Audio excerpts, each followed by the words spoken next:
Coming up this week on the OK Bloomer podcast. So Tracy's going back to Cincinnati. Joey doesn't know what state it's in. And then Tracy tries to give him a hint. What's round on both sides and high in the middle? And he goes, Roseanne Arnold?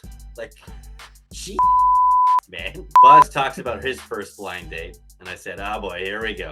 Lexington, Kentucky.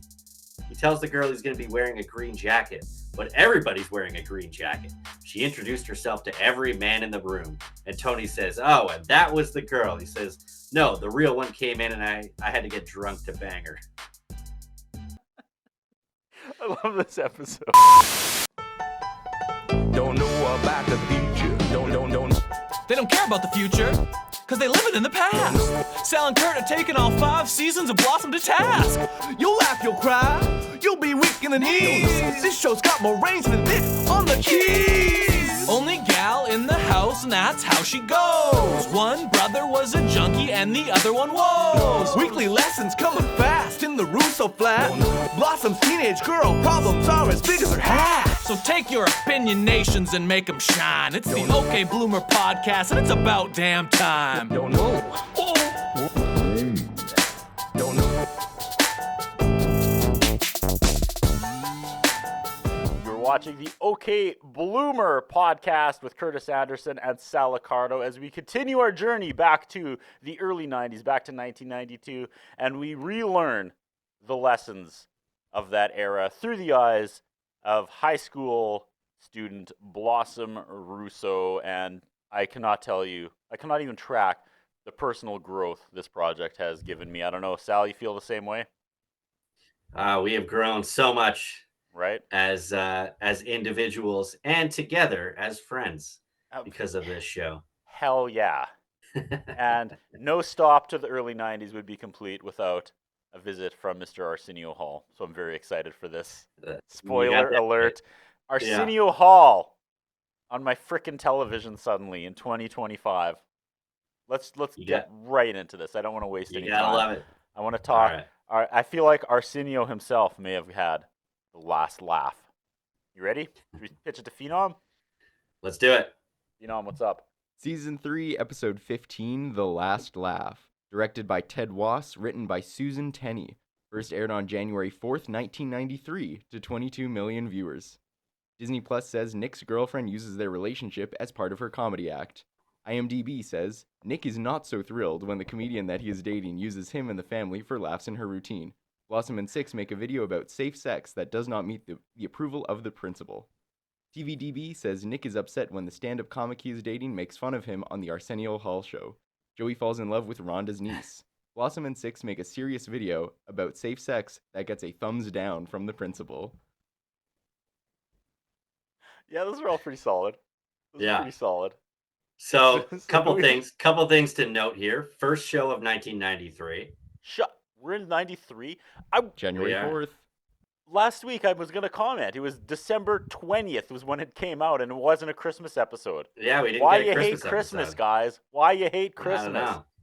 Could you imagine Another thing, a new episode of Blossom on December 20th and it's not Christmas? They're going back to like wartime instead? Yeah. I would be highly disappointed if I was watching this in 1992.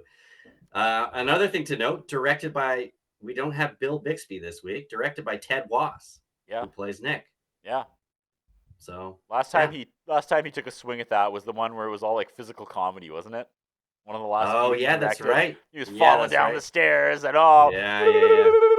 Whoa! Someone turn off the floor buffers. You saw him going by the windows outside. What is happening? Yeah. So we'll see if he's up for it. I know that he did go on to become a pretty regular sitcom director after I hope this. So yeah, this must be like one of his first kicks at the can at this. So pretty cool, I guess. So the last laugh, Sal. Give us the cold open. All right. So Joey's in the living room working on an invention. And Blossom asks why. Because he wants to be rich. And then she asks him what the invention is, and he won't tell her. He says, you think Einstein told his sister when he invented gravity? And then Blossom doesn't care, so she starts to walk away. And then I had to rewind this part 3 times just to hear what he said. He says that he's inventing a Wembwant. Yeah. And then Blossom, it's actually a pretty good joke. She says, is that something that Barbara Walters sees in the museum? It's pretty. Explain. Well, doesn't Barbara Walters have like that lisp or whatever, that speech impediment where she that was like a whole thing on SNL where she was Barbara Wawa, like she can't pronounce certain words. So I don't. That has a giant red question mark beside it because I did not get that joke. I listened to it 3 times too, and I couldn't understand what he said. And then suddenly Barbara Walters is eating for no reason. Yeah. So he is inventing a Wembwant, which I guess would be how Barbara Walters would say Rembrandt. Okay. So the way that Joey says no here, he goes, no. No. And he's done that before, and it's almost like he has a second catchphrase now. Know. Right? Joey Lawrence is unstoppable. I picked up on that too, because it was familiar, and I was like, that's actually really funny. Then he goes, no. Guy like gets Blossom's the idiot. Yeah, guy gets 2. So it's a match that lights underwater, and then Blossom goes, really? How does it work? I haven't figured it out yet. Cut. Right? That's it. Yeah. Once again, he's like, I haven't figured that part out yet. Cut to the intro. They do not give that joke any breathing room in any cold open. Like the second the last syllable comes out, they're cutting to they hard cut to the intro. You ready for a Phenom? This is my favorite part of the show. You ready? Yep. It asks if I want to skip the intro, and I do not. Oh, give it to me. That's all I need. Give it to me. Okay. Why'd you look up like The Rock when he's like on the oh, top? I was just breathing it in. Yeah, isn't that what he does? Doesn't matter. He does everything. That's okay. True. Well, I'll do something different next time. Sorry. Except for show up when it matters. I wrote right here, I love how I've completely flipped on Anthony. Every time I see that actor now, I'm like, that badass was in The Dark Knight. That's my boy. You guys ruined that for me. Amazing. Yeah. Amazing stuff. So it's Corel Draw and 90s Casio keyboard demo track. That was the most like, when you on the old 90s keyboards, you play the demo. And that's exactly what this is.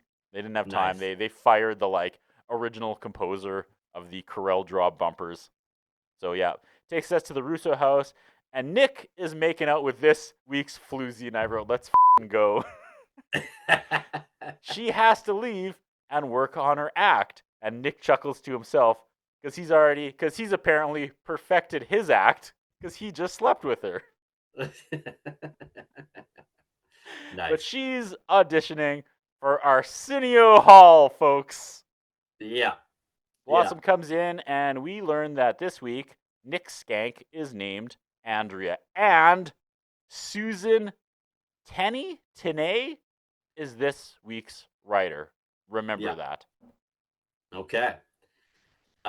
So it turns out Blossom and Six won a multimedia contest. And then Nick starts making fun of how it was a video of a Frisbee with sand on it. I didn't quite track this. Blossom said it was supposed to represent an oasis in the desert. And now Blossom needs a new idea for her and Six to make another video. And then while they're talking about that, Andrea comes up with a Seinfeldian joke about how the guy who invented the Frisbee was throwing away a bad invention. It wasn't bad, but yeah, it was a very Seinfeld joke. Nick and Blossom love it. It popped Phenom over here. He's laughing his ass off in the booth. Oh, that's amazing. All right. Good to know.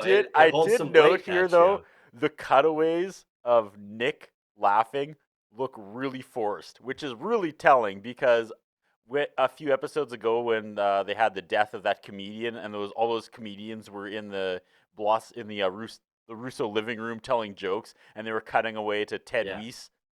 I feel like he was laughing for real in that episode, and that's what it looks like for real when that human being laughs hard, and this was not that. This was like the most over-the-top fake laughter, so thumbs down to that. You're not funny, girl. Ted shows us that your jokes are not funny. It's the Weiss barometer. for comedy. You failed. Andrea So- leaves, and we hold Yeah. on a shot of Nick staring at her butt through the window as she leaves. Did you see that? She closes the door, and No. he just goes to the window and goes, Blossom's what like, he oh, is." so you really like this girl, Dad, and there's no way that Nick is all in on this girl. We just know that's the Well, he's like, "Meh." Yeah. Literally, she's like, "So you like her, hey?" And he's like, "Nah, not really." Basically, Yeah. is his body language. He's like, "I'm still So- getting to know her," whatever Yeah. that means in the Nick world.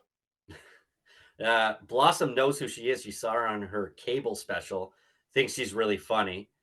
And then Nick tries to retell the frisbee joke for 6, and he it all up. And That was then really they're good. talking. I really Yeah. enjoyed that. That was really funny. That was all the actors in that scene played that really well. Just watching him Yeah. die, trying to explain the joke. And then 6 says she has an idea for their next video. They get George Michael, Michael Jackson, Madonna, and Prince to stand together, hold hands, and say, "Peace is really cool."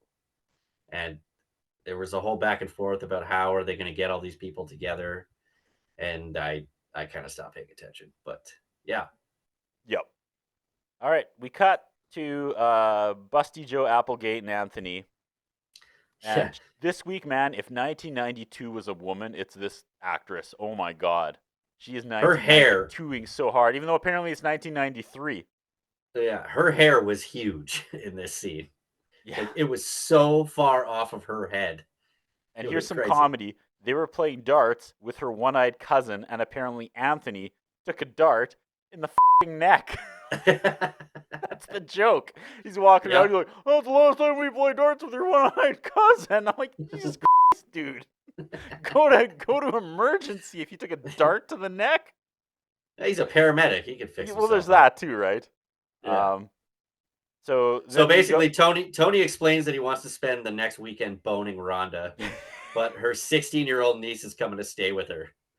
Rhonda was hoping that she could dump her on Blossom, but she's too busy with that video project of hers that somehow everybody knows about. So what are they going to do to entertain a 16-year-old girl? And here it is, man. In walks Joey. First of all, he calls her a Nazi, Sal. Did you catch that? No. He calls That's her a hilarious. Nazi. I backed it up. I'm like, we're still doing this? This is a bleed over from last week? He's like, how are we going to entertain a 16-year-old Nazi? And I was like, oh, okay, Anthony. So anyone who's preventing you from getting it on with your girlfriend is a goddamn Nazi. Good to know. Amazing. That's the scale right there. What a term to assign someone in that position. But all right, let's go. So yeah, how Yeah. are we going to keep a 16-year-old girl busy? And in walks Joey, and they want to go on a double date. And they tell Joey that her niece has a really great personality. And he goes, "I'm out." Just completely nopes out, which is really Yeah. funny. That was good, right? And Yeah. Anthony Yeah. goes, "It's Rhonda's niece. She has to have at least some of her genes." And Joey goes, "Oh, bet she doesn't fit in them like Rhonda does." And that was really funny. When they can be That was a clever great- with Joey's like sexual Yeah. deviancy, it always lands. Yeah. When it's like I on the know. nose, it sucks. It was a But great when line, it's clever great like delivery. that, it's really Yeah, good. I liked it. Yeah. I liked it a lot. There's been a lot of laugh out loud moments in these last 2 episodes so far for me, which is For sure. kind of rare. Yeah. Yeah, Yeah. they're figuring it Especially out. It feels lately. great. Yeah, so Blossom and 6 are in her room trying to come up with a video idea. They decide to make it about sex, and then Blossom suddenly has a brilliant idea. And there's a hard cut to the video. Do you want to describe this video for us? Sure. So first of all, I want to give another shout out to Joey Lawrence because he nailed that scene, the delivery. Like a lesser actor would have made those lines corny, but he again just makes it soar. Shout out Joey Lawrence. The whole point of this show is I feel like when we're done, we're going to be like, why isn't Joey Lawrence like a billionaire? Why isn't he Right.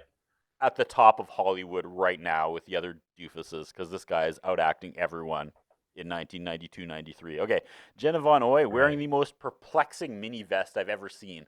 I don't even know. Like she was just wearing this tiny vest on top of a shirt, and nothing made sense, and it was very distracting. Yeah, The they're only making thing a I video. noted was, once again, we point out she's wearing the Blossom hat. Absolutely. Yeah. So they make this video about safe sex, and it's just like a bunch of kids in a backyard, and it's all like shot like a 1996 It's NWO like snap segment. zooms. Yeah. It's like snap zooms and like askew cameras. Buy the shirt.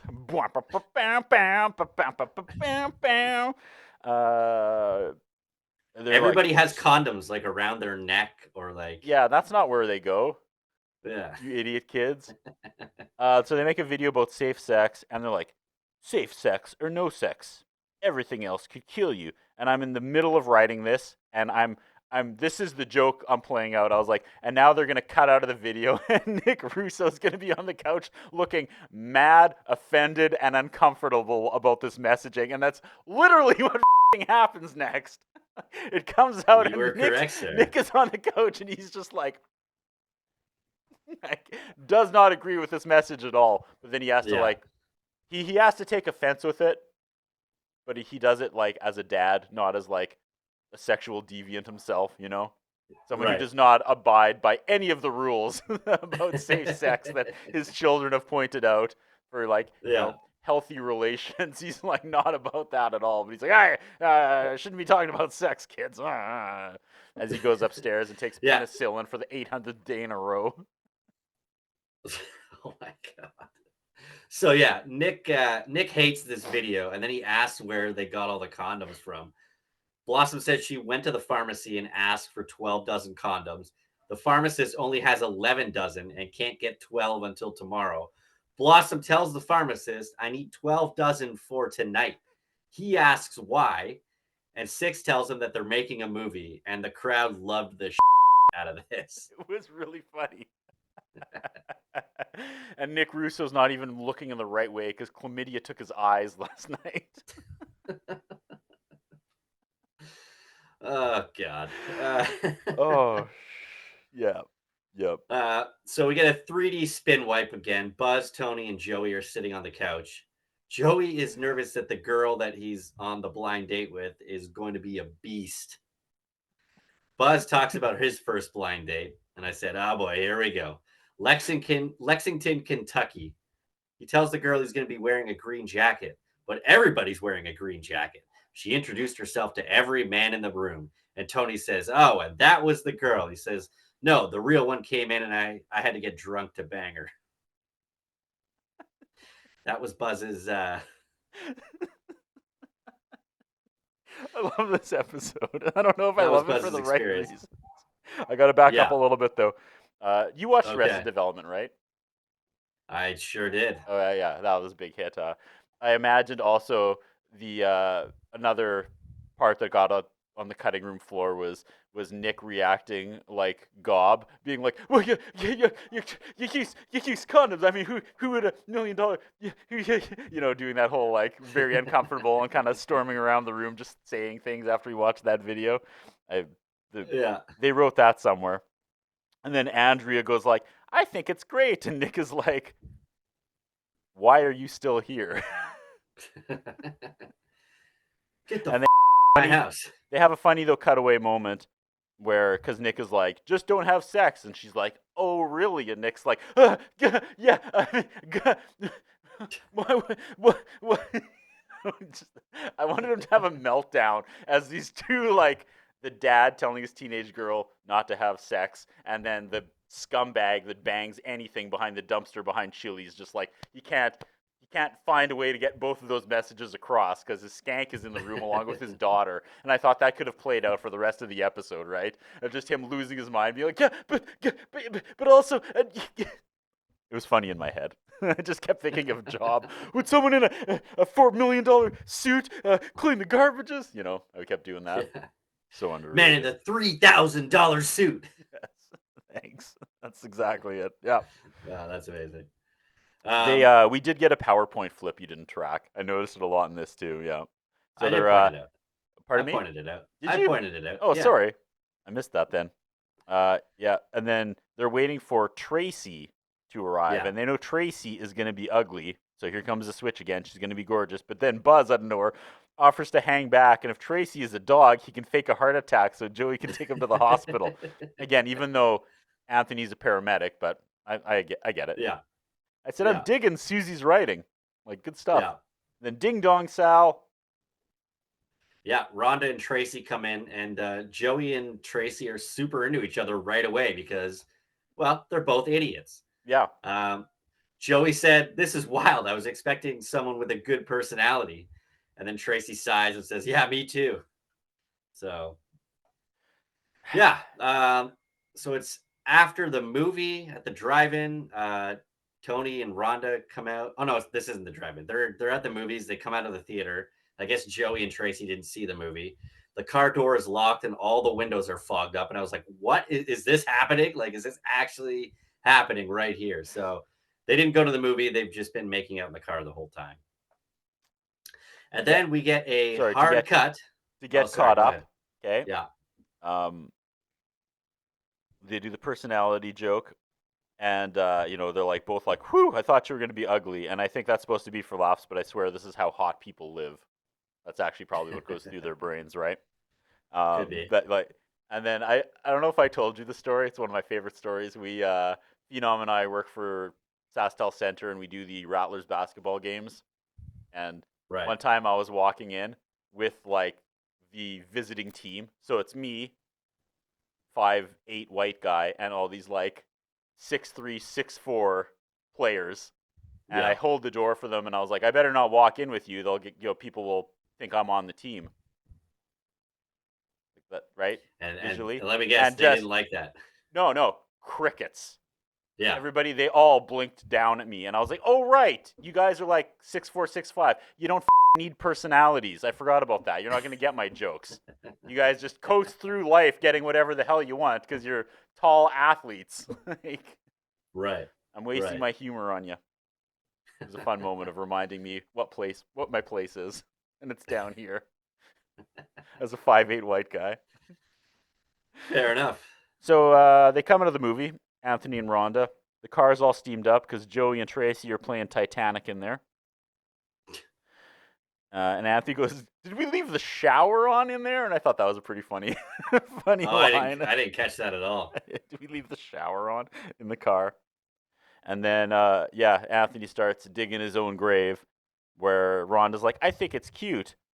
And Anthony starts doing they got to act like that because we used to do stuff like that when we first started dating. And Rhonda's like, "We had to what?" And now they're fighting.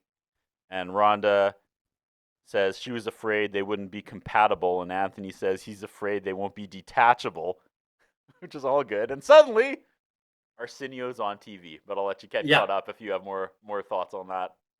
I don't have anything. I just I was very excited as soon as there was the hard cut to the Arsenio Hall show. So Andrea's on the show doing her stand-up set. Nick is on the couch watching, hoping that she does the frisbee joke.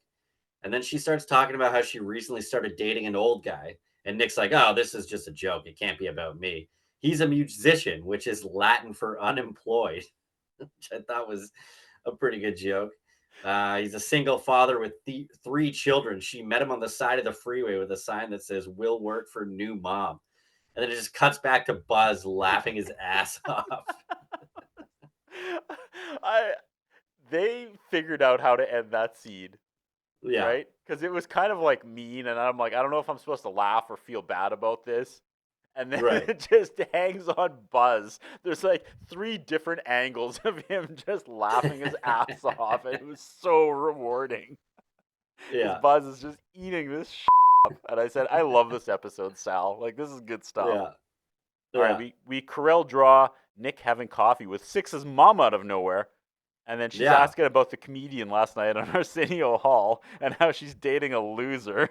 And I said, "You're the one to talk, Six's mom. Some fatty left you to bang a university kid." Right? True story. Yeah. And then Nick's trying to tell Six's mom the frisbee joke again, but can't get it right and is like way off from the original premise of it. Just as the phone rings, and then I guess he was like, "Oh, she just happens to be here right now." And Nick and Sharon get called to the school's principal's office. Are we going to get cool hip principal or lame old principal, Sal? Well, we end up getting lame old principal. So in the office, he's telling Six and Blossom and their parents that they can't use the video in the contest. His name here, I think they were saying Mr. Pippin. Yeah. He won't let them show the video because it's about sex. He's about to retire in 74 days and doesn't want to upset anybody. Blossom calls him a pinhead and walks out. And then Nick agrees with her and calls him an idiot.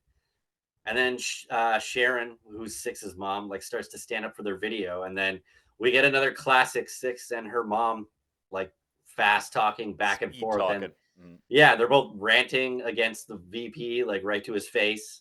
And I didn't track any of it, but it was, again, just like brilliant and well done. And again, the crowd just like goes nuts as soon as they're done. They nail it like, every time. It's always oh a my hit. God. And I'm obsessed with that story of how they found that dynamic between these two actresses. If it was by accident or if that was part of like the audition process for Six's it mom. must have been, because anytime they're together in a scene, they both do it, and they both do it so well. It's really good. Yeah. And this principal's just such a bumbling fucking idiot. I don't know where this is, but I wrote there's a shot at Roseanne Arnold for some reason, which is still that's in the continuing next today. scene. Is that the next scene? Okay. Yeah, so they're back at home, and Nick is proud of Blossom for calling her principal a pinhead. And then Tony and Rhonda are listening in on Joey and Tracy's conversation. They're in the living room, and they're listening through that like swinging door in the kitchen. Mm-hmm. So Tracy's going back to Cincinnati. Joey doesn't know what state it's in. And then Tracy tries to give him a hint. What's round on both sides and high in the middle? And he goes, Roseanne Arnold? Like, gee, man. That's what it was. Okay. Yeah. They kiss and the audience doesn't holler. There's just silence. Yeah. It's really weird. Yeah.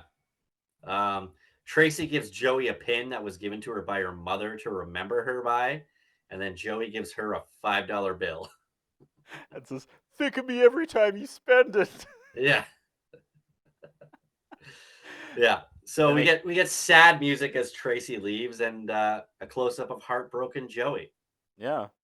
Yeah. All right, let's get to the showdown between Nick and Andrea. She's mad at Andrea for making fun of him.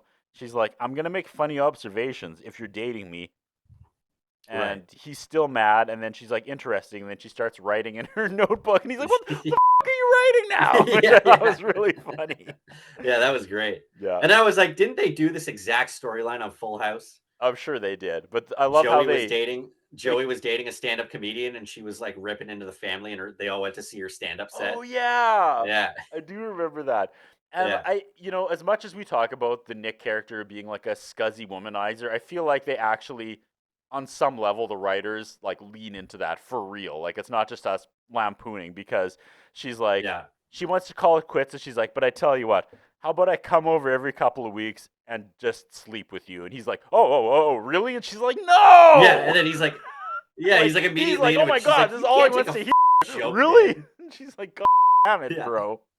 Yeah. You really don't have a sense of humor. And I said, that should have been the ending. That should have been the exclamation point, but we continue. Blossom is annoying Anthony. So we get 1 week later. On the screen. Really? I missed that. Yeah. Why is that passage of time important? I don't know. Okay. So Blossom's talking to Tony about her video while he's trying to read. Yep. He's basically just telling her, like, just let it go. Like, just don't, who cares? Blossom says she sent the video everywhere to get shown. TV stations, newspapers, and Fox turned it down, and they air everything. Oh, God. Yeah. Still relevant today. Fox. Still relevant today. Right? It's hilarious. Yeah. It's hilarious. Well, it's actually kind of funny that Fox is owned now by Disney, which is where Blossom airs. But I mean, The Simpsons spent their entire career ripping on Fox while they aired on Fox. Yeah. So the jokes in these old sitcoms, especially like the Blossom, it's like it's either super cringy and dated, or it's still true. Like it still applies in 2025. There's no in between. And that's amazing. Yeah, that's a good point. That's a really good point. Yeah. And then Joey comes in and says that there's bootleg copies of her videos all over the place, and people love it. And I was like, is this the 90s version of going viral? Literally what I said. He says it's an underground classic. And I said, which is a 1992 viral video, I guess. Yeah. And then Joey says he's been practicing the message from her video. Safe sex or no sex. Oh, I can't wait to try the other one. Again. A lesser pretty good actor joke. would have fumbled that line, but it's funny when Right. he says it. Right. Andrea's back on the Arsenio Hall show, but is she? Because it's just audio. There's no footage Yeah. of her on the show. And Nick's Yeah. getting dragged again. Yeah, he's asking Nick about, or he's asking Andrea about why her and Nick broke up. And then it's like a slow zoom in on Nick's face as she's just like tearing him to shreds on the TV. And then Nick's like, this show sucks, and changes the channel. And that's the end of the episode. Lesson of the week, guys. Ready? Let's do it. This is a good one, honestly. Okay. Good writers like Susan Tenay, trust Right. the audience to know the source material and punch up. It's been 51 episodes of Blossom so far.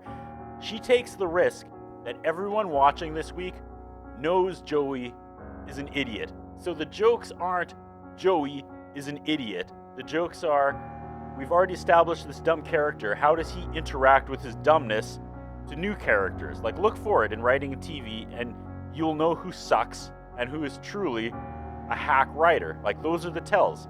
They act like this is the first episode of the show you've ever seen, and they write like that, and it fails every time.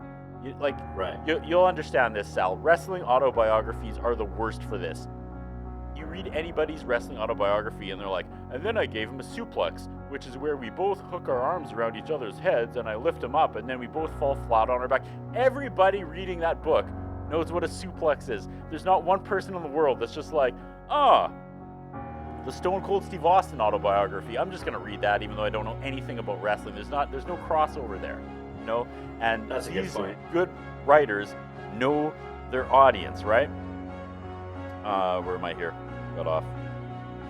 It's the same thing here. Every week, the joke is Joey's dumb.